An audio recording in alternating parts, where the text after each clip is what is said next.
जप के द्वारा, तप के द्वारा, स्वाध्याय के द्वारा, निधिध्यासन के द्वारा, ध्यान धारणा के द्वारा जीवन का आत्मा के साथ लगाव किया, वो आज हम सब लोग कर रहे हैं। आप लोगों ने गंगा स्वरूप के अंदर, यमुना स्वरूप के अंदर, सरस्वती के स्वरूप के अंदर इस कलश को अपने मस्तक पर गंगा के रूप में धारण किया, नगर का भ्रमण किया, इसके ऊपर श्रीफल को धारण किया और नगर का भ्रमण करके आज यहाँ पर माँ वेद माता गायत्री के समकक्ष बैठकर अपने जीवन का आनंद प्राप्त कर रही हो।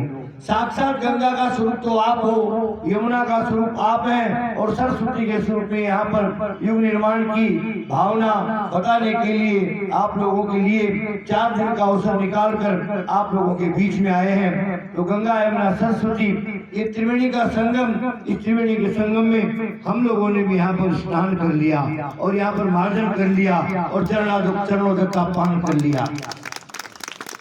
मनुष्य योनि को प्राप्त करके जीवात्मा को अपने लक्ष्य के प्रति जरूर भाव प्रकट करना चाहिए। अपने मन में ईर्ष्या की वृत्ति न हो, मेरे मन में भजन करने का भाव आवे, मैं अपने जीवन में एक दूसरे का समादर करूं, मैं स्वाध्याय पढ़ूं, मैं माला का जाप करूं, मैं नित्य मंदिर में जाऊं और मेरे मन में जो भाव है वो ठाकुर जी के चरणों में यदि वस्तु गोविंद है तुभ्य में उस समर्पे। हे गोविंद, ये तेरे चरणों की प्रसादी है, तेरे चरणों में मैं समर्पित करता हूँ। अकाल मृत्युर्णम सर्वव्याधि विनाशनम विष्णु पादोदकम पित्वाम पुनर्जन्मनम विद्यते। किसी के अकाल मृत्यु नहीं होती। नित्य गायत्री का जप करो, एक कोई गले में धारण करो, मस्तक पर शिखा रखो, तिलक लगाओ, अपने नाम का नामकरण ऐसे वैदिक विद्वानों के द्वारा अच्छा नाम रखो और अपने ऐसे बड़ों का आदर करो। क्यों? ये मनुष्य योनि को प्राप्त करके जीवात्मा का जो लक्ष्य है वो तभी प्राप्त होगा। अरे अकर तो मुर्दे की पहचान होती है, झुकता वही इसमें जान होती है। अपने जीवन में परिवर्तन करने की आदत डालो। जीवन का कोई भरोसा नहीं। कबीरा सब जग धना धनवंता ना कोई, और धनवंता ताई जानिए जाके घर राम नाम धन होए। सत्यनारायण जी कालिका ने मुझे कहा, मैंने कहा जरूर मैं आपके यहाँ पर आऊंगा।